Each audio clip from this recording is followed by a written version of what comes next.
আসসালামু আলাইকুম ওয়া রাহমাতুল্লাহি ওয়া বারাকাতুহু। প্রিয় দর্শক, আশা করি সকলেই ভালো আছেন। অনেকেই আমরা কোয়েল পাখি লালন করতেছি, আবার অনেকেই কোয়েল পাখি লালন করার পরিকল্পনা করতেছি। কিন্তু সবার মাথায় এক ধরনের চিন্তা বিরাজ করে থাকে, সেটি হলো কোয়েল খামারের অতিরিক্ত দুর্গন্ধ। তো আজকের এই ভিডিও জুড়ে থাকবে এই সমস্ত দুর্গন্ধকে কি কি উপায়ে দূর করা যায় এবং কি কি ওষুধ তা প্রয়োগ করলে এই সমস্ত দুর্গন্ধ দূর হয়ে যাবে। শীতের মৌসুমে কোয়েল পাখি লালন পালন করার ক্ষেত্রে আবহাওয়া ঠান্ডা হওয়ায় সেরকম দুর্গন্ধ হয় না, এবং কোয়েল পাখি ছোট পাখি থেকেও ওই রকম দুর্গন্ধ ছড়ায় না। কোয়েল পাখির ডিম পাড়া পাখি থেকেই অতিরিক্ত দুর্গন্ধ ছড়ায়। আমরা অনেকেই বাসা বাড়িতে শখের বসে কয়েকটি কোয়েল পাখি লালন করতে চাইলেও দুর্গন্ধের কারণে তা পালন করা সহজ হয়ে ওঠে না। চলুন তাহলে এই ভিডিও জুড়ে জেনে নেই কিভাবে এই সমস্ত দুর্গন্ধকে দূর করা যায়। প্রথমে বলে নিচ্ছি, কোয়েল পাখির শরীরে কোনো দুর্গন্ধ নেই। কোয়েল পাখির যত দুর্গন্ধ হয় তা কোয়েল পাখির বিষ্ঠা থেকে হয়ে থাকে। তাই প্রতিদিনের বিষ্ঠা যদি প্রতিদিন পরিষ্কার করে দেন বা একাধিকবার পরিষ্কার করে দেন, তাহলে কোয়েল পাখির বিষ্ঠা থেকে দুর্গন্ধ ছড়ানোর চান্সটা একেবারেই কমে যায়।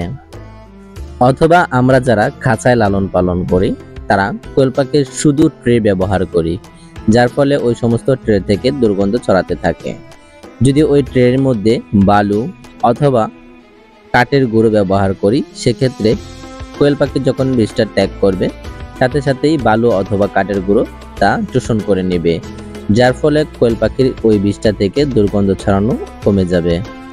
তাই আমরা যারা কোয়েল পাখি লালন পালন করি, চাই মেঝেতে লালন পালন করি অথবা খাঁচার মধ্যে লালন পালন করি, সেক্ষেত্রে আমরা যদি কাঠের গুঁড়ো অথবা বালি অথবা ধানের খোসা ব্যবহার করি, তাহলে কোয়েল পাখি বিষ্ঠা ত্যাগ করার সাথে সাথেই কোয়েল পাখির বিষ্ঠা থেকে সে সমস্ত পানিগুলোকে চুষে নেবে, এবং সে সমস্ত পানি চুষে নেওয়ার কারণে দুর্গন্ধ একেবারেই কমে যাবে।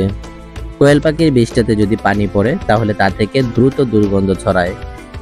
আমরা অনেকেই যখন কোয়েল পাখিকে খাবার পানি দিতে যাই, সে সময় কোয়েল পাখির বিষ্ঠার মধ্যে পানি পড়ে যায়। আবার আমরা যারা ফ্লোরে লালন পালন করি, সেক্ষেত্রে বৃষ্টির মৌসুমে বৃষ্টির পানি এসে থাকে, যার ফলে কোয়েল পাখির সেই বিষ্ঠা থেকে অতিরিক্ত দুর্গন্ধ ছড়ায়। এজন্য এই সমস্ত পানি পড়া থেকে বিরত থাকতে হবে, তাহলে কোয়েল পাখির অতিরিক্ত দুর্গন্ধ থেকে বাঁচা যাবে। পর্যাপ্ত পরিমাণ বায়ু চলাচলের ব্যবস্থা রাখুন।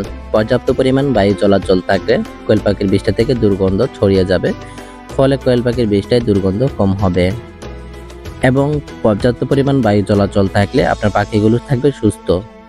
ভেজা এবং ছেঁচেতে এড়িয়ে চলুন। পানি ছড়িয়ে গেলে দ্রুত পানি শুকিয়ে ফেলুন। ভেজা পরিবেশ থেকে দ্রুত দুর্গন্ধ ছড়ায় এবং ব্যাকটেরিয়াও ছড়ায়। এছাড়াও দুর্গন্ধ এড়াতে নিম পাতা বা তুলসী পাতা ঘরের কোণে রেখে দিতে পারেন, কিছুটা দুর্গন্ধ নিয়ন্ত্রণে সাহায্য করবে। আপনার খামারে যদি অতিরিক্ত দুর্গন্ধ হয়ে যায়, তাহলে ইউকা নামক এই ওষুধটি ব্যবহার করতে পারেন। এই ওষুধটি ব্যবহার করলে আশা করা যায় আপনার কোয়েল পাখির দুর্গন্ধ একেবারেই কমে যাবে। এই ওষুধটি দুইভাবে ব্যবহার করা যায়। আপনি চাইলে খাবার পানির সাথে মিশিয়ে খাওয়াতেও পারেন অথবা স্প্রে করতেও পারেন, তবে স্প্রে তুলনায় খাবার পানির সাথে মিশিয়ে খাইয়ে দিলে ফলাফল বেশি পাওয়া যায়। স্প্রে করার জন্য প্রতি 1 লিটার পানিতে 10 মিলি পরিমাণ মিশিয়ে তারপর পুরো খামারে স্প্রে করে দিন। আর যদি আপনি খাওয়াতে চান, তাহলে খাবার পানির সাথে প্রতি 10 লিটার পানিতে 1 মিলি পরিমাণ মিশিয়ে তারপর খাবার পানির সাথে খেতে দিন। এতে করে আপনার কোয়েল পাখির দুর্গন্ধ অনেক হারেই কমে যাবে।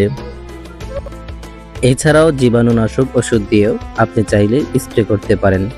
এতে করে মোটামুটি দুর্গন্ধ কেটে যায় এবং পাখি সুস্থ এবং সবল থাকে, এবং পাখি থাকে ব্যাকটেরিয়া থেকে মুক্ত।